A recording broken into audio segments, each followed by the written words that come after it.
Study IQ IAS, अब तैयारी हुई affordable. Lord Lytton and Lord Ripon. Welcome to study IQ। मेरा नाम है आदेश सिंह।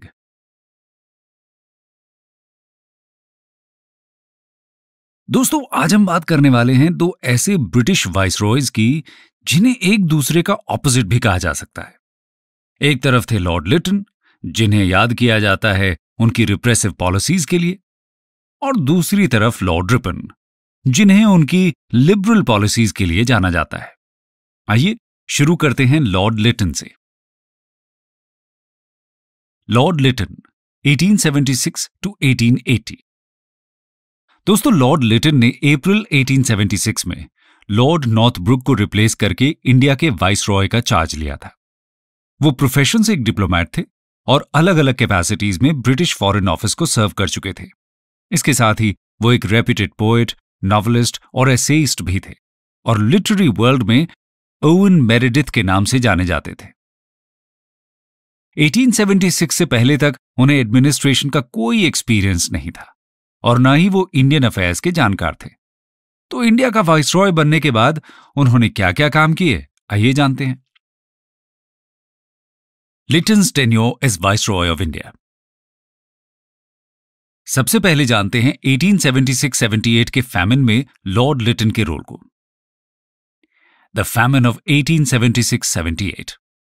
दोस्तों, 1876 से 78 के बीच इंडिया को एक सिवियर फैमिन का सामना करना पड़ता है। इसका सबसे ज्यादा असर दिखता है मद्रास, बॉम्बे, मैसूर, हैदराबाद और सेंट्रल इंडिया और पंजाब के कुछ पार्ट्स में। एक एस्टिमेट के अनुसार इस फैमिन से एक साल के ही अंदर करीब 5 मिलियन लोगों की मृत्यु हो गई थी। 1878 में लॉर्ड लिटन रिचर्ड स्ट्रैची की प्रेसिडेंटशिप में एक फैमिन कमीशन अपॉइंट करते हैं। कमीशन फैमिन रिलीफ के लिए अपनी रिकमेंडेशन देती है, जैसे कि सभी प्रोविंसेस में एक फैमिन फंड बनाया जाए। इसके साथ ही इरिगेशन वर्क्स और रेलवेज का डेवलपमेंट भी किया जाए। लेकिन इसके बाद भी लिटन के द्वारा कोई फैमिन पॉलिसी नहीं बनाई जाती। साथ ही फैमिन से प्रभावित हुए किसानों को भी कोई कॉम्पेंसेशन नहीं मिलता। नेक्स्ट बात करते हैं रॉयल टाइटल्स एक्ट 1876 की और 1877 के दिल्ली दरबार की। The royal titles act 1876 and Delhi दरबार ऑफ 1877। ब्रिटिश पार्लियामेंट 1876 में रॉयल टाइटल्स एक्ट पास करती है, जिसके अनुसार इंग्लैंड की क्वीन विक्टोरिया को इंडिया की एम्प्रेस होने का टाइटल मिलता है। इसे कैसर हिंद भी कहा जाता था। लॉर्ड लिटन इंडिया में इसे सेलिब्रेट करने के लिए 1877 में दिल्ली दरबार ऑर्गेनाइज करते हैं, जिसमें फॉर्मली क्वीन विक्टोरिया को इंडिया की रानी अनाउंस किया जाता है। ध्यान देने वाली बात यह है कि यह दरबार तब ऑर्गेनाइज किया जा रहा था जब इंडिया में फैमिन के कारण लोग भूखे मर रहे थे, और ऐसे समय में लोगों की हेल्प करने की जगह लिटन दरबार में लाखों खर्च कर देते हैं। इससे पता चलता है कि लिटन के मन में इंडिया के लोगों के लिए किसी भी तरह की कोई सिंपैथी नहीं थी। उनके इस एक्ट से लोगों में ब्रिटिश रूल के अगेंस्ट डिस्कंटेंट बढ़ने लगता है और नेशनलिस्ट फीलिंग्स और भी प्रखर होती हैं। अब बात करते हैं वर्नैक्युलर प्रेस एक्ट की। द वर्नैक्युलर प्रेस एक्ट, मार्च 1878। दोस्तों, लॉर्ड लिटन की इस तरह की अनपॉपुलर पॉलिसीज को वर्नैक्युलर प्रेस यानी कि इंडियन लैंग्वेज में छपने वाले न्यूज़पेपर और जर्नल्स ओपनली क्रिटिसाइज करने लगते हैं। वर्नैक्युलर प्रेस हाईलाइट करती है कि कैसे फैमिन से बुरी तरह अफेक्टेड लोग गवर्नमेंट से कोई हेल्प न मिलने की वजह से रॉबरी करने के लिए मजबूर हो गए हैं। कह सकते हैं कि वर्नैक्युलर प्रेस ब्रिटिश रूल की क्रूअल पिक्चर सबके सामने लाने का काम कर रही थी। इस तरह के भड़काने वाले आर्टिकल्स की तेजी से होती ग्रोथ लॉर्ड लिटन को परेशान करती है और वो रिप्रेसिव पॉलिसी फॉलो करने का डिसीजन लेते हैं। मार्च 1878 में वर्नैक्युलर प्रेस एक्ट पास कर देते हैं, जिसका एम वर्नैक्युलर प्रेस में होने वाले गवर्नमेंट के क्रिटिसिज्म को रोकना था। एक्ट के अनुसार वर्नैक्युलर न्यूज़पेपर्स के पब्लिशर्स को मैजिस्ट्रेट के साथ बॉन्ड साइन करना था कि वो ऐसा कोई भी आर्टिकल पब्लिश नहीं करेंगे जिससे लोगों के अंदर ब्रिटिश गवर्नमेंट के अगेंस्ट डिसअफेक्शन पैदा हो, और अगर वो इसको वायलेट करते हैं तो उनके प्रिंटिंग इक्विपमेंट को सीज भी किया जा सकता है। मैजिस्ट्रेट के एक्शन के अगेंस्ट कोर्ट में कोई अपील भी नहीं की जा सकती थी। इस एक्ट के थ्रू लॉर्ड लिटन ने फ्रीडम ऑफ स्पीच के राइट को छीन लिया था। और सबसे बड़ी बात थी कि यह सिर्फ वर्नैक्युलर प्रेस के लिए ही था। एक तरह से डिसलॉयल नेटिव प्रेस और लॉयल एंग्लो इंडियन प्रेस के बीच भेदभाव का प्रतीक था। इस तरह के डिस्क्रिमिनेशन से लोगों को समझ आने लग गया कि ब्रिटिशर्स की theory of white man's burden बस एक दिखावा है। वर्नैक्युलर प्रेस एक्ट से बचने के लिए अमृत बाजार पत्रिका खुद को रातों रात इंग्लिश पब्लिकेशन बना लेती है। इस एक्ट से वर्नैक्युलर प्रेस को तो कंट्रोल कर लिया गया, लेकिन गवर्नमेंट के अगेंस्ट जो डिस्कंटेंट था वो कम नहीं हुआ था, बस उसको ओपनली एक्सप्रेस नहीं किया जा रहा था। इससे डिस्कंटेंट अंदर ही अंदर और ज्यादा बढ़ता है। अब बात करते हैं लिटन के एडमिनिस्ट्रेशन के एक और रिप्रेसिव मेजर की, जो था 1878 का arms act, the arms act 1878। इस एक्ट ने बिना लाइसेंस के हथियार रखने या खरीदने बेचने को क्रिमिनल ऑफेंस डिक्लेयर कर दिया। लेकिन एक्ट का वर्स्ट फीचर था इसमें शामिल रेशियल डिस्क्रिमिनेशन, क्योंकि यूरोपियंस और एंग्लो इंडियंस पर यह एक्ट लागू नहीं होता था। मतलब सिर्फ इंडियंस के हथियार रखने से ही परेशानी थी। दोस्तों, रेशियल डिस्क्रिमिनेशन की बात करें तो यह ब्रिटिशर्स की सभी पॉलिसीज में दिखता है, और इसका सबसे बड़ा एग्जाम्पल था सिविल सर्विसेज में इंडियंस की अपॉइंटमेंट का इश्यू। आइए देखते हैं कैसे। The statutory civil service. कहने को तो 1833 के चार्टर एक्ट ने इंडियंस के लिए सिविल सर्विसेज का रास्ता खोल दिया था, लेकिन रियलिटी में यूरोपियन ब्यूरोक्रेसी कभी भी इंडियंस को अपना हिस्सा नहीं बनाना चाहती थी, और इसीलिए लॉर्ड लिटन 1878 में स्टैट्यूटरी सिविल सर्विस का प्लान आगे रखते हैं। इसके अनुसार government of India provincial government के रेकमेंड करने पर कुछ इंडियंस को स्टैट्यूटरी सिविल सर्विसेज में एम्प्लॉय कर सकती थी, लेकिन इसमें भी शर्त यह थी कि ये अपॉइंटमेंट्स कॉवेनेंटेड सर्विस में होने वाले टोटल अपॉइंटमेंट्स के 1/6 से ज्यादा नहीं हो सकते थे। इसके साथ ही स्टैट्यूटरी सिविल सर्विस के स्टेटस और सैलरी भी कॉवेनेंटेड सर्विसेज के जैसे नहीं थे। लॉर्ड लिटन ने तो यह भी प्रपोजल दिया था कि कॉवेनेंटेड सर्विसेज को पूरी तरह से इंडियंस के लिए क्लोज कर दिया जाए, लेकिन सेक्रेटरी ऑफ स्टेट इस प्रपोजल पर अग्री नहीं होते। हालांकि इंडियंस को एग्जाम में कंपीट करने से डिस्करेज करने के लिए मैक्सिमम एज को 21 से घटाकर 19 कर दिया जाता है। इस तरह से इंडियंस को सिविल सर्विसेज में आने से रोकने की हर संभव कोशिश की गई थी। अब बात करते हैं फ्री ट्रेड की। Free trade. दोस्तों, लिटन ने इंग्लैंड की टेक्सटाइल इंडस्ट्री के इंटरेस्ट्स को ध्यान में रखते हुए 1879 में कॉटन क्लॉथ पर लगने वाली इंपोर्ट ड्यूटीज को अबॉलिश कर दिया था। इससे इंडिया में डेवलप हो रही टेक्सटाइल इंडस्ट्री को नुकसान होता है और ब्रिटिश इंडस्ट्रीज को फायदा। तो दोस्तों, ये तो बात हुई लॉर्ड लिटन के टेन्योर की, सभी रिप्रेसिव और अनपॉपुलर पॉलिसीज की।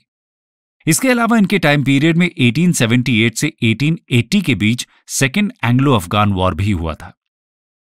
यह वॉर लिटन के प्रोवोक करने पर ही हुआ था और एंड में एक फेलियर साबित हुई।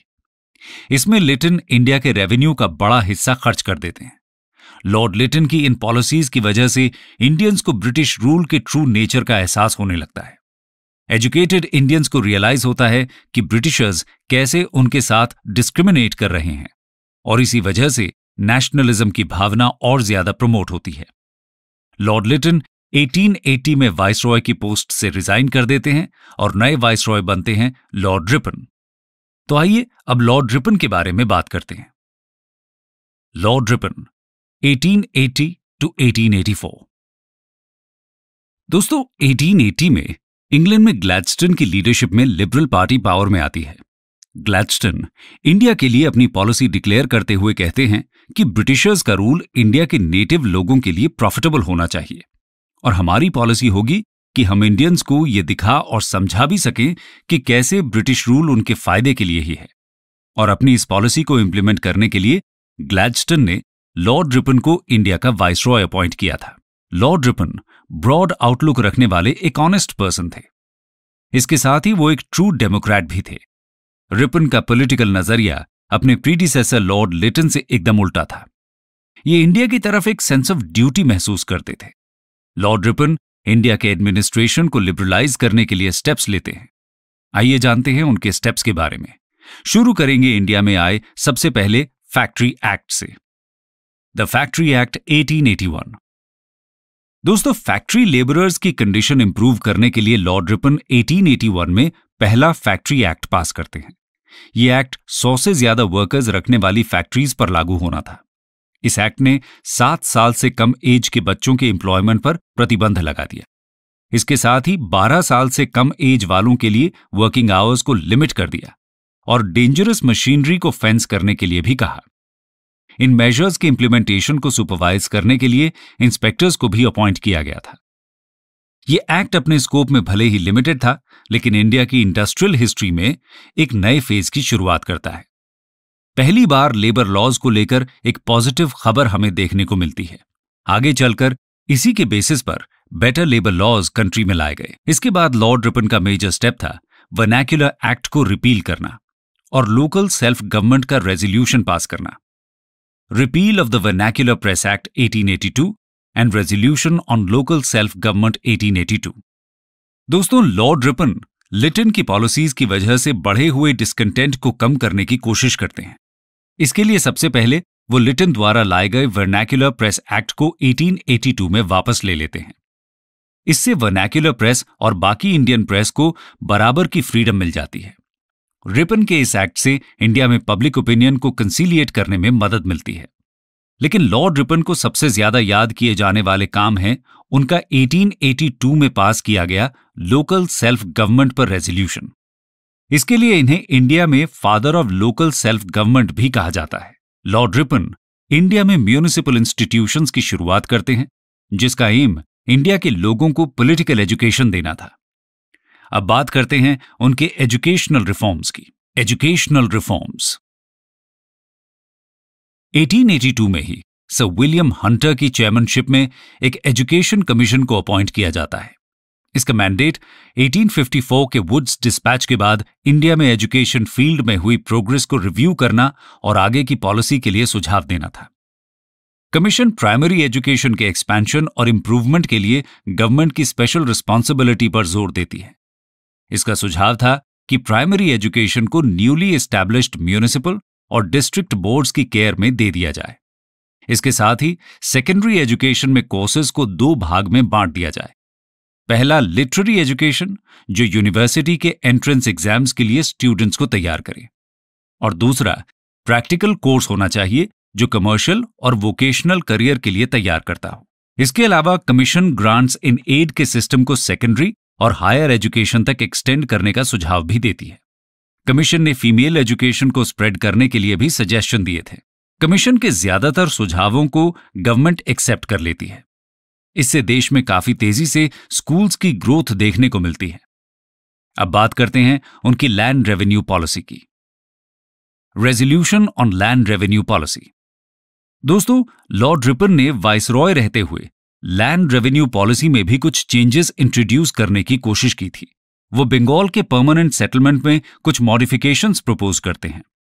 वो रियोत को परमानेंस और सिक्योरिटी का अश्योरेंस देना चाहते थे। इसके साथ ही गवर्नमेंट की तरफ से प्राइस राइज के अलावा किसी भी और ग्राउंड पर आगे से लैंड रेवेन्यू न बढ़ाने की कमिटमेंट देना चाहते थे। लेकिन बंगाल के जमींदार उनके इस मेजर का विरोध करते हैं। साथ ही पेजेंट्स का सपोर्ट भी उन्हें नहीं मिलता, क्योंकि पेजेंट्स को लगता है कि एंग्लो इंडियन ब्यूरोक्रेसी तो जमींदार से भी ज्यादा बुरी है। सेक्रेटरी ऑफ स्टेट भी रिपन के प्रपोजल को फेवर नहीं करते, इसलिए उनका यह रेजोल्यूशन इंप्लीमेंट नहीं हो पाता। रेजोल्यूशन इंप्लीमेंट भले ही ना हुआ हो, लेकिन इससे यह पता चलता है कि लॉर्ड रिपन की इंटेंशंस अच्छी थीं। वो बंगाल के पेजेंट्स की मदद ही करना चाहते थे। अब बात करते हैं इल्बर्ट बिल कंट्रोवर्सी की। The Ilbert bill controversy 1883-84। दोस्तों, 1883 में वाइसरॉय काउंसिल के law member sir CP Ilbert ने एक बिल इंट्रोड्यूस किया था, जिसे इल्बर्ट बिल के नाम से जाना जाता है। इसके इंट्रोडक्शन से पहले तक क्रिमिनल केसेस में यूरोपियंस का ट्रायल इंडियन मैजिस्ट्रेट्स नहीं कर सकते थे। उनका ट्रायल सिर्फ यूरोपियन जजेस ही कर सकते थे। इल्बर्ट बिल इसको चेंज करने के लिए लाया गया था। इसके अनुसार इंडियन जजेस भी यूरोपियंस के केस को प्रिसाइड कर सकते थे। लेकिन इल्बर्ट बिल के इस प्रोविजन से एक बहुत बड़ी कंट्रोवर्सी क्रिएट हो जाती है। ये कंट्रोवर्सी रेशियल प्रेजुडिसेस की वजह से हुई थी।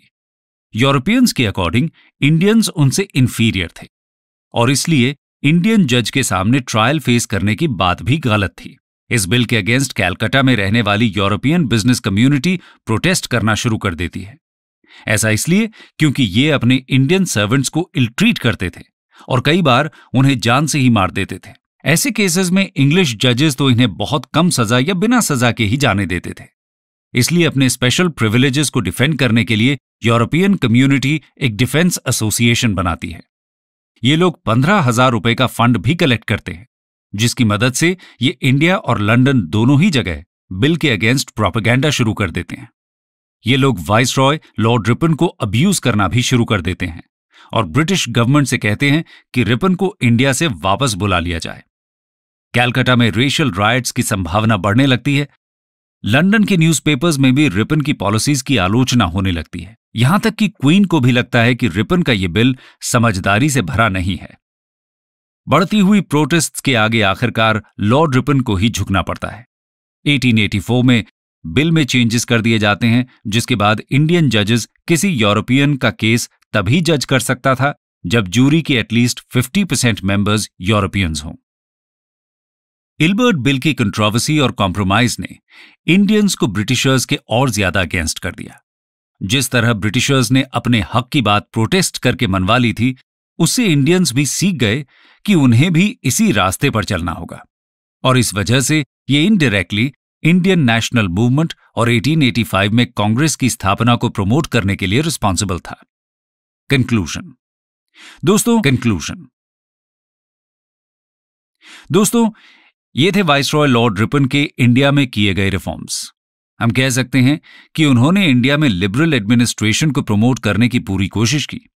वो इसमें कितने सफल हुए या नहीं, ये बात अलग है, लेकिन इंपॉर्टेंट ये है कि उनकी इंटेंशंस ह्यूमैनिटेरियन थी और इसीलिए उन्हें एक बेनेवलेंट वाइसरॉय की तरह याद किया जाता है।